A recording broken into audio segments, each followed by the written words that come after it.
Middle ఈస్ట్లో Iran versus మిగతా దేశాలతో యుద్ధం జరుగుతుంది. ఆ యుద్ధానికి మిడిల్ ఈస్ట్లో జరిగే యుద్ధానికి మనకి రొయ్యల రైతులకి ఏం సంబంధం? మిడిల్ ఈస్ట్లో జరుగుతున్న యుద్ధానికి ఇక్కడ రొయ్యల రైతులు, ఆంధ్ర రాష్ట్రంలో ఉండే రొయ్యల రైతులకి ఏమి సంబంధం అని అడుగుతున్నారు. ఏ విధంగా రొయ్యల రైతులకి ఆ యుద్ధానికి ఎఫెక్ట్ ఉంది? ఏమీ లేదు, అబ్సల్యూట్లీ జీరో. ఈరోజు కొన్ని మీడియా సంస్థలు, కొంతమంది పెద్ద మనుషులు ఏదో ఆకాశం కింద పడిపోయింది, రొయ్యల రైతులు నాశనం అయిపోయారు, రొయ్యలకి రేట్లు లేవు, షిప్పులు పోవటం లేదు, కంటైనర్లు పోవటం లేదు. ఎవరు చెప్పాడు మీకు? ఎవరు చెప్పాడు మీకు? కంటైనర్లు లేవని ఎవరు చెప్పారు? కంటైనర్లు లేవని ఎవరు చెప్పారు? షిప్పులు పోవటం లేదని ఎవరు చెప్పారు? ఏమన్నా అర్థం ఉందా? ఎట మాట్లాడతారు మీరు ఇష్టం వచ్చినట్టు?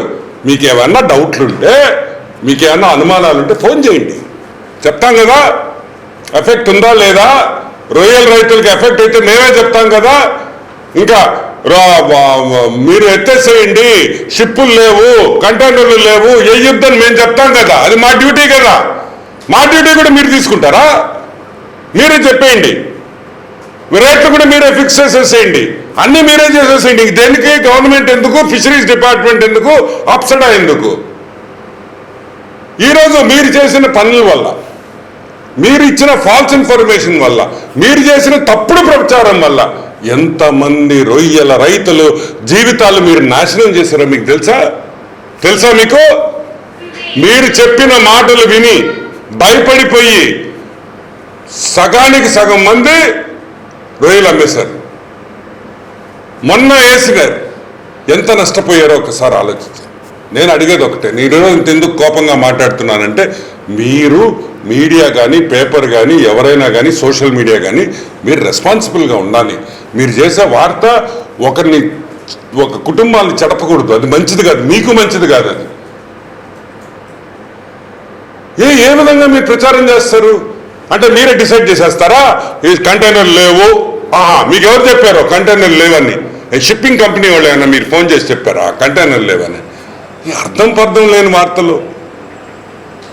ఈరోజు నేను అడుగుతున్నా, రైతులకు తప్పు కూడా ఉంది దీంట్లో. మీకు ఏమన్నా ఇటువంటి అనుమానం వస్తే, అరే షిప్పింగ్ లేదంట, రొయ్యలు అమెరికాకి పోవంట, లేకపోతే చైనాకి పోవంట అని మీకు అనుమానం వస్తే, రైతులు ప్రతి జిల్లా ఆఫీస్లో డిఎఫ్ఓలు ఉన్నారు, వాళ్ళకి ఒక్కసారి ఫోన్ చేసి డిఎఫ్ఓ గారు ఇట్ అంటున్నారు, ఇది నిజమా కాదా, వాస్తవాన్ని మీరు తెలుసుకోవాల్సిన బాధ్యత మీ మీద ఉందా? లేదు. అప్సడా ఆఫీసు ఫోన్ చేయొచ్చు, విజయవాడ ఆఫీసు ఫోన్ చేయొచ్చు, డిస్ట్రిక్ట్లో ఆఫీసులు, డిస్ట్రిక్ట్ డిఎఫ్ఓలు ఉన్నారు, వాళ్ళ కింద ఒక్కొక్క ఆఫీసులో 20-30 మంది పనిచేస్తున్నారు, మండల లెవెల్లో ఉన్నారు. ఇంతమంది ఉన్నప్పుడు ఏదో ఒక వార్త చూసి భయపడిపోయి మొత్తం హోల్సేల్గా రొయ్యలు పట్టేస్తే ఎంత నష్టం జరుగుతుంది? ఈరోజు కనుక్కోవాలి కదా. కనుక్కోకుండా మీరు ఇష్టం వచ్చినట్టు మీరు చేస్తే అది నిజంగా చాలా బాధాకరం.